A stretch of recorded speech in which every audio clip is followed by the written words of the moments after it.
Assalamualaikum warahmatullahi wabarakatuh. Di sini kami mahasiswa STI Dharma Agung ingin melakukan wawancara pada seorang pelaku UMKM di daerah Setu Permai, daerah Bekasi. Adapun anggota kami yaitu saya sendiri Izhar Ramadan dan saya juga Bangun Pepane, dan di sini ada Akmal sebagai videographer, dan yang kedua ada juga Raffi Syaputra sebagai videographer juga, dan yang terakhir ada anggota kita Heather sebagai audio editornya. Dan di sini kita bersama seorang narasumber kita dengan Bapak Ujang.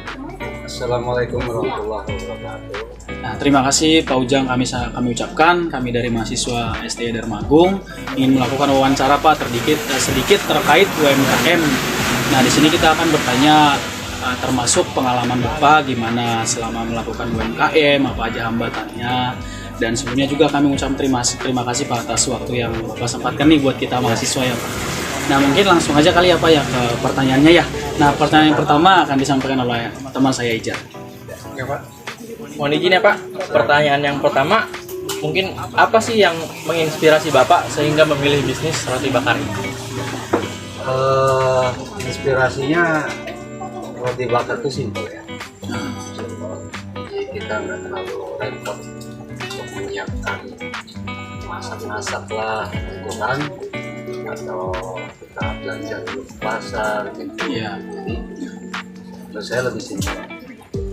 Begitu ada pembeli baru kita siapkan masak dadakan. Termasuk kayak instan gitu ya Pak ya, termasuk instan dan nggak perlu makan waktu banyak gitu ya prosesnya. Terus persiapan juga tidak perlu makan waktu banyak gitu loh. Gitu ya Pak Ujang ya.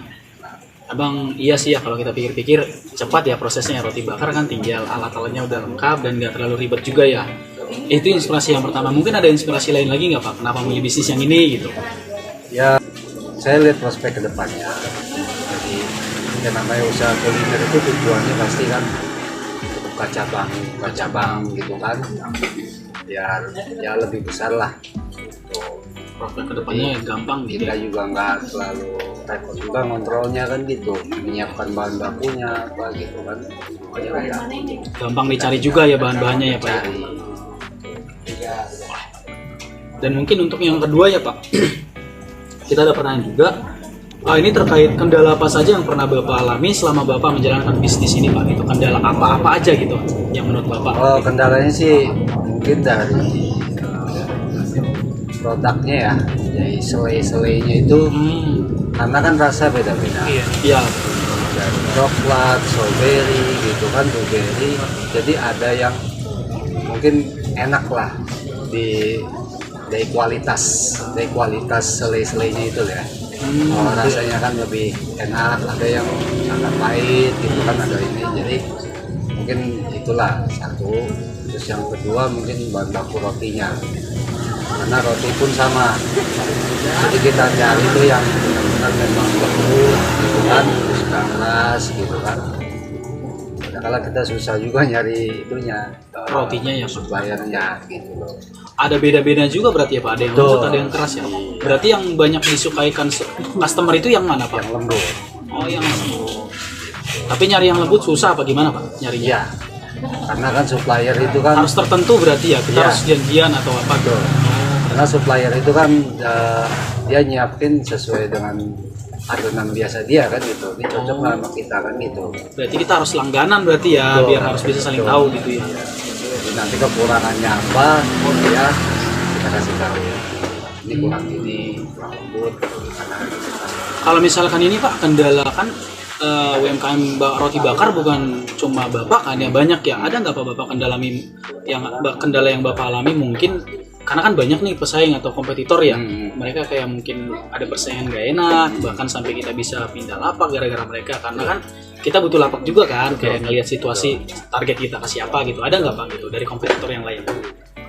kalau itu sih kita tinggal apa ya, rezeki kan udah dia ngatur ya. Iya benar. Jadi paling kita syariatnya cari tempat yang ramai, itu aja.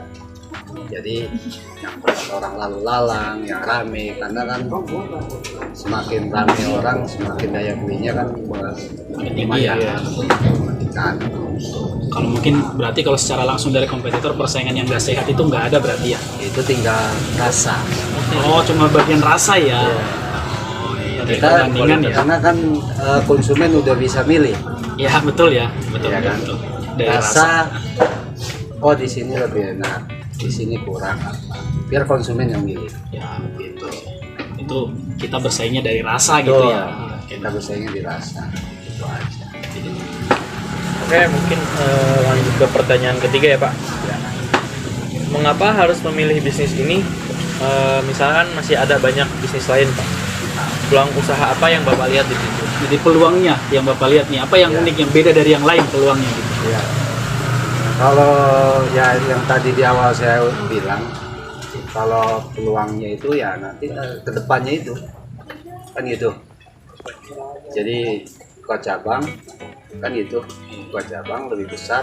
Jadi kita nggak perlu ikut nimbrung lagi, ikut dagang lagi. Jadi kita tinggal kontrol aja. Salah satunya surat pengizinannya gampang ya Pak ya, Betul. kalau UMKM kayak gini ya, karena Ya. kan udah di apa sesuai di peraturan pemerintah ada juga kan pengembangan UMKM Ada. ya, jadi gampang berarti ya. Betul. Karena pemilihan bisnis ini beda ya, kalau misalkan buka CV yang lebih besar atau PT itu gampang kan, susah ya pengurusannya. Perizinannya ya. Kalau Karena ini kan UMKM kan tingkat desa pun bisa, bisa. kecamatan pun bisa. Jadi peluangnya lebih jauh berarti ya. Oke. Oke, lanjut ke pertanyaan yang keempat ya Pak ya. Ini kita ada yang keempat juga. Target pasar yang Bapak pilih itu siapa aja Pak? Targetnya selain kepada mungkin kayak yang lain kan ada untuk mahasiswa atau mungkin Ya. siswa. Target yang paling Bapak tuju itu ke siapa sih gitu? Kalau Secara spesifik. secara spesifik ya anak-anak ABG ya, usia SMA sampai mahasiswa gitu, itu target utama. Karena apa? Mereka yang satu suka jajan, ngemil kan gitu. Apalagi ada tempat nongkrongan gitu kan, sambil nongkrong ngemil kan gitu.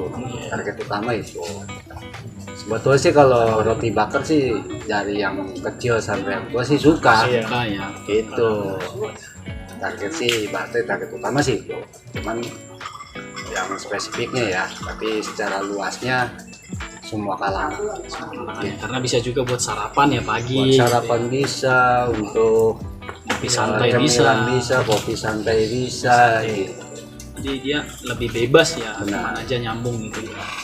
Nah baik Pak, sebelum ke pertanyaan terakhir nih, kita pengen tahu sedikit nih Pak, tipsnya buat Bapak ya, mungkin ya kita juga berharap laris ya Pak ya. Iya. Kayak tips ada nggak Pak yang Bapak bisa berikan kita tipsnya, berdagang itu seperti apa sih, berbisnis itu seperti apa sih gitu. Tips dari Bapak sendiri yang Bapak kerjain, tipsnya gimana sih gitu. Kalau tips untuk usaha kuliner ya, Iya, boleh. usaha kuliner apapun jenisnya, kita harus punya ciri khas. Oh, perbedaan ya dari yang lain ya. Ya, jadi misalkan contoh kita mau dagang roti bakar, Ya. ada satu menu atau dua menu yang kita jagokan, jadi ciri khas. Iya, iya, iya. Gitu loh. Di balik roti bakar Kalau yang lain pendamping, pendukung. Iya, iya, iya. Kayak kita misalkan jual ayam bakar, Iya. gitu kan? Iya, betul. Nah, mungkin orang makan ayam bakar doang, nggak sama nasi, nggak minum, itu kan pendukung. Tapi jagoannya apa? Ayam Ayam bakar. bakarnya gitu ya. Oh. Berarti yang penting itu Tetap ciri harus khas. ada ciri khas. Ciri khas berarti ya, Ya. tipsnya ya. Jadi yang lain pendukung. Ya benar sih Pak, kalau kita punya ciri khas otomatis orang-orang akan mengingat Nah, kita dari ciri khas tersebut betul. ya. Kalau di sana misalnya ada kayak gininya, nah Ya. itu ya. Selalu diingat. Selalu diingat, gampang ingat ya. Mungkin yang pertanyaan terakhir ya Pak ini ya. Mungkin pertanyaan terakhir, apa pesan atau motivasi Bapak untuk para generasi muda yang ingin memulai usaha? Boleh mungkin ke arah kamera Pak nih ya. Nanti ada juga yang mau nonton gitu biar sekalian tahu. Jangan takut mencoba. Itu yang pertama, jangan takut mencoba ya. Ya, jangan takut mencoba, jangan takut gagal, jalani. Jalanin pelan-pelan, jangan takut mencoba, Ya. jangan takut gagal ya. Kalau resiko mah udah pasti ada ya Pak. Ya, cuman gimana caranya kita meminimalisir kegagalan dengan perencanaan yang Matang gitu. Berarti pesannya berarti itu jangan takut mencoba, yang kedua jangan takut gagal, dan yang ketiga bagaimana meminimalisir kegagalan dengan persiapan yang matang. Top ya. Oke. Baik, terima kasih Pak Ujang atas ilmunya dan informasi yang kita dapat ya. Semoga kita berharap ya Pak sama teman-teman juga yang nonton nantinya ilmu ini dapat berguna bagi kita, terkhusus buat generasi muda ya. Seperti pesan yang dari Pak Ujang sampaikan tadi, jangan takut mencoba, yang kedua jangan takut gagal, dan yang ketiga bagaimana usaha kita meminimalisir kegagalan dengan persiapan yang matang. Sekian dan terima kasih dari kami. Wassalamualaikum warahmatullahi wabarakatuh.